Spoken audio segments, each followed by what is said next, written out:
Hey guys, Ash here coming at you today with some Town Hall 8 Bowler Walk content. Now you heard that right, bowlers are so viable in the game, it even extends to Town Hall 8. I actually saw a Town Hall 7 Bowler Walk as well in a previous War and Elite Academy, but that's not what we're going to cover today. We're going to stick to Town Hall 8. I brought you a Town Hall 9 Bowler Walk video a few days ago, and a Town Hall 10 and 11 Bowler Walk video. I'm just seeing so many Bowler 3 stars, and you're going to see how successful it can be at Town Hall 8 in today's video.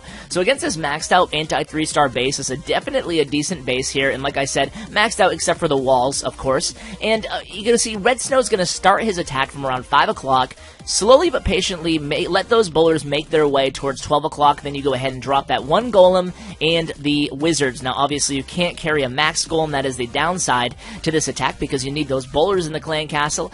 You can see the king kind of strayed off to the west. That's okay, it's not going to be the end of the world, but he's using Valkyries. Obviously it's the attacker's choice what you decide to bring on top of the Bowler Walk army, but I too prefer Valkyries and wizards. You could of course add in some back-end hogs as well, and that would be a good combination. So you could take a few less wizards if you wanted to, especially if you could establish that funnel with less wizards, and then you can go ahead and add maybe about 5 or 6 hogs on the back end. That would be a very, very viable combination, but either way, in this attack, Red Snow really makes very quick work of this base. That's the thing about these attacks is, even though the Bowler Walk takes a little bit of time, at Town Hall 8 you have plenty of time. You nowhere near need the entire 3 minutes that you're allotted for these attacks. So you can see just how powerful it is. Now Town Hall 8, they don't really have any defensive structures that can take down a pack of bowlers with 4 healers on them. So I do recommend bringing 4 healers because they're only level 3 at Town Hall 8.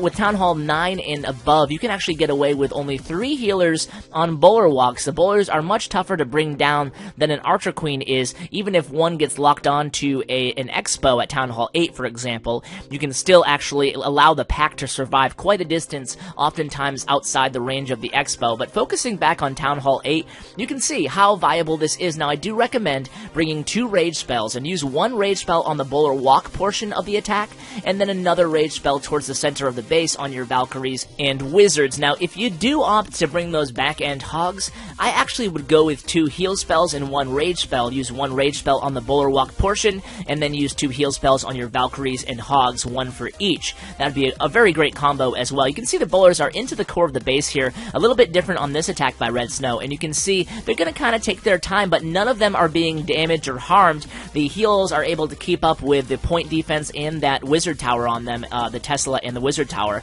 and now he's going to go ahead and enter the base from the opposite direction with the Barbarian King again and those wizards.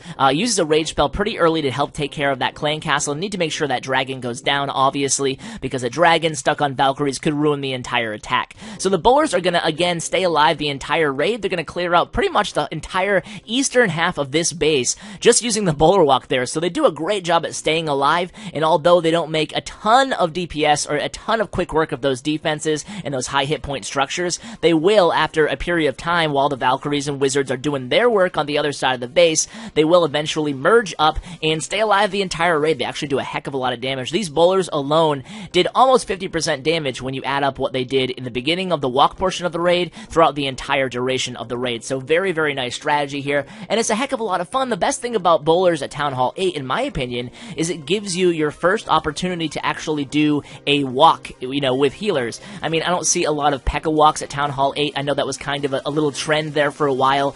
I don't see too many anything else walks, any Barbarian King walks certainly, or Golem walks, but bowlers, they actually have great synergy with healers. Even if they split up like this attack here by Sexies, you can see they're still going to stay alive and do a decent amount of damage, and more importantly, create that funnel. So the idea here is, if you're asking, where do I know how to start my Bowler Walk? It's a great question, right? And unlike what these attackers have been doing, I'd actually advocate starting them in an area of the base, usually one of the areas on a compass, so it could be 12, 3, 6, or 9 o'clock on the clock.